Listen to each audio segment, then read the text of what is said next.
What happened to the Irish crown jewels? Where is their current location, and has Major Ed Dames found them? Does remote viewing indicate possible involvement by the Knights Templar and the Vatican in their disappearance? Hello and welcome back to Magic in the Noise. Today we're going to discuss the theft of the Irish crown jewels, which was a remote viewing target given to us by Dick Allgaier as part of the HRVG Looking Glass working group. The Irish crown jewels were stolen from where they were kept in a safe in a library in Dublin Castle, and they were stolen in 1907, July 6th. They were never recovered, and also the thief was never identified or caught. The crown jewels were actually the insignia for the knighthood order, the Order of St. Patrick. Which is interesting because on my very first page, the visual that I saw was a knightly kind of figure with what looked like kind of a crown on top of their head. And you can see that in the sketch. That's not just relevant because the Order of St. Patrick, they were all knights and the crown jewels were their insignia. It's also relevant because the head of the order was known, his role in Dublin Castle was the King of Arms.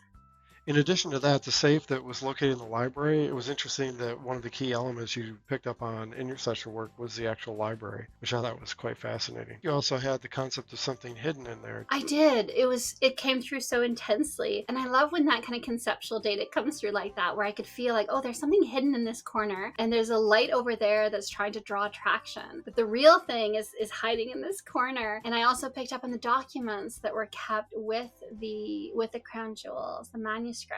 In terms of really accurate depictions of the visual data coming through, and not only did you have that incredible knight as an opening for your session, but you also drew Lord Dudley, who was the Grand Master of the Order of St. Patrick.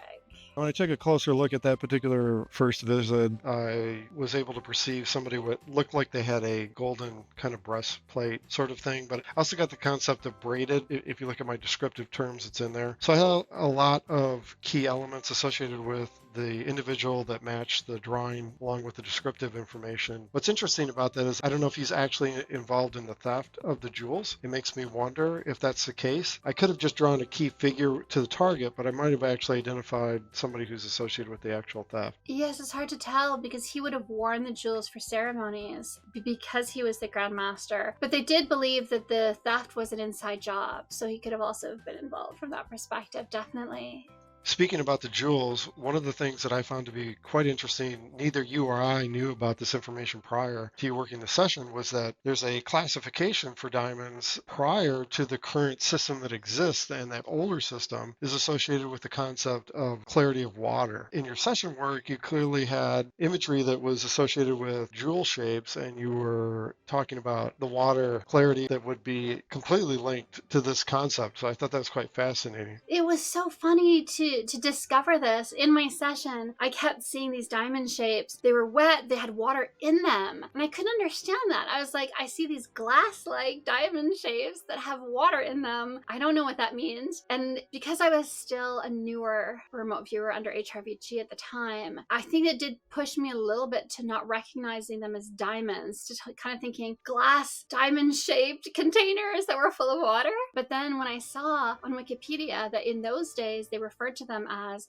diamonds of the purest water. It was interesting to me because it means that I was connecting not just with the target at the time, but with the lexicon of that era. That was Right. weird to me, right? Yes, absolutely. And for me, the lexicon of the era, one of the things I got was a vehicle, a car that was the older style. I think it's a Rolls-Royce type of vehicle, but the style is more like a 1910s, 1920s kind of car. And that car did actually exist in that time frame. So I found that to be interesting. The other thing that you got in your session work was you actually wrote the word Ireland. I did. And so I had Ireland and Enniskillen, Irish moss, but then I also actually drew a map and I had Ireland, the UK, Scotland at the top of the UK. And then I felt as though this is where they're looking for the diamonds, but this is where they actually are, and that was Eastern Canada near Oak Island. Don't ask me how I did it, I just did it. It was hard. So that was interesting that came through. Yeah, absolutely. And then your analysis, which was shocking to me because I did not see it within my own work. I had drawn what I thought perceptually through remote viewing was something like a canyon, but I just drew the edges of it essentially. Your analysis correlated it to Ireland itself, the actual map borders, which was shocking to me. Don't ask me how I did it, I just did it. It was hard. It was shocking to me when I first saw it. As soon as I saw your drawing, I knew. I was like, that's the map of Ireland.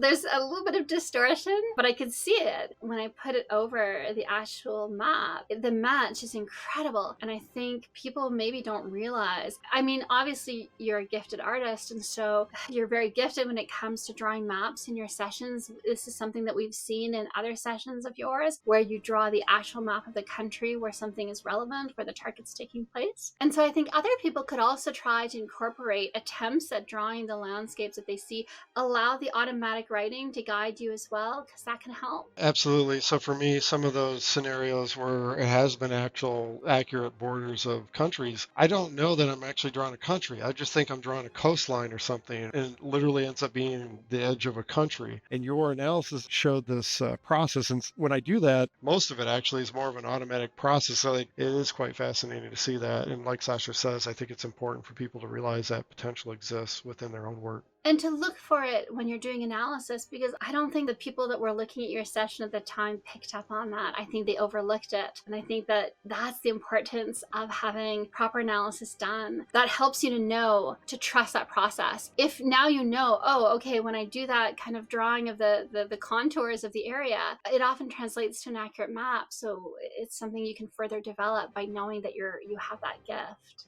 Speaking of your map work of Canada, you had a trefoil in the sky, and if we look at the crown jewels, what is very interesting is they also have a trefoil of emeralds against a blue circle. So can you speak a little bit more about that? Yes, this was another item that was missed in the analysis at the time, and it was only when I was looking through reading about it that I made that connection. I had drawn this on my first page where you had your knight. I had this that I was calling it a trifoil. I wasn't really sure what it was or why that word was coming through with that image. And so later I expanded on it in my session, and I had it as a constellation in the sky. And it's funny because then when I'm reading about the crown jewels, they actually use the word trefoil. This session in particular, the words that were coming through, the lexicon that was coming through seemed to be really strong on this one. That was not a word that I would normally use. Right. And so that was cool. Yeah, it was absolutely fascinating.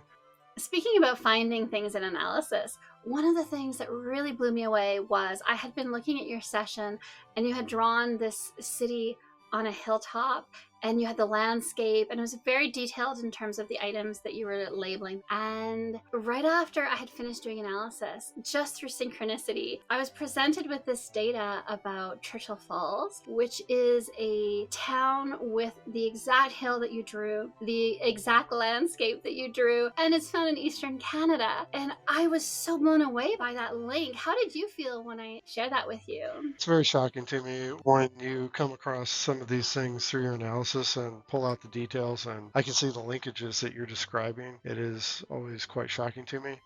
The other element that came out with your analysis of this area was that some people theorized that the Knights of Templar are associated with this particular location, as well as Eastern Canada and Oak Island. That connection point potential to the crown jewels themselves and the information that we've pulled through the remote viewing session is, I don't know, it's pretty interesting. Yeah, I think that the idea, that the Eastern Canada was settled by Scottish and Irish people, and they have a strong presence there, the cultural components, and the fact that there's maybe some evidence to suggest that the Knights Templar were there as well. I think that ties in a lot of different ways to the Knights of St. Patrick and to your drawings of the Knights, and then your drawing of this Churchill Falls mount. I thought that was really fascinating. The other fascinating point to make about this session is that even beyond our remote viewing, there's a connection to Ed Dames. When we interviewed him, we had brought up that we had worked this particular target, and this interested him enough that he actually used his geolock method to identify coordinates on a map where the crown jewels are located according to his his methodology. And, to me,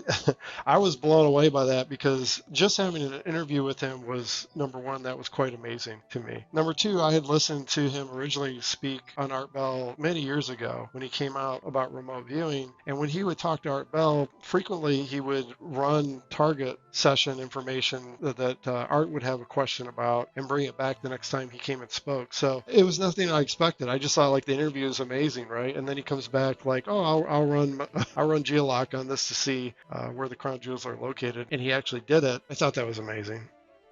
And we don't yet have validation of where the stones are, so we can't yet determine whether he was correct or not, or whether they're in Eastern Canada. If they were separated out, then some of them could be at each location. That would make sense as well. It was one of the major points within your session work that was quite interesting, is you had an indication that the jewels themselves may be more than just sort of separated from the framework of the jewelry itself, right? You had some other indications about it.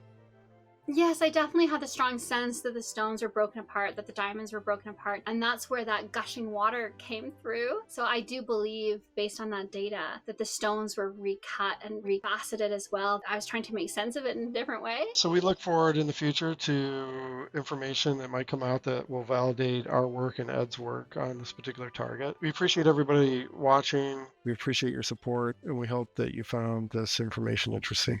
Thank you and good night. Bye. Bye.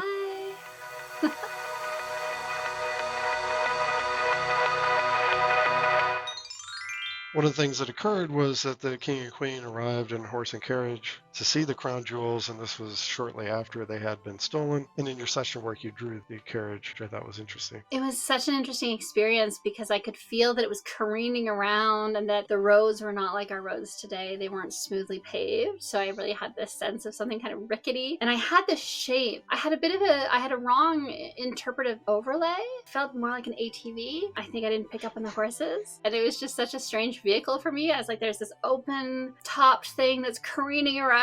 And so it was cool to see that the underlying shape of the data matched so well. Yes, it was quite fascinating to see.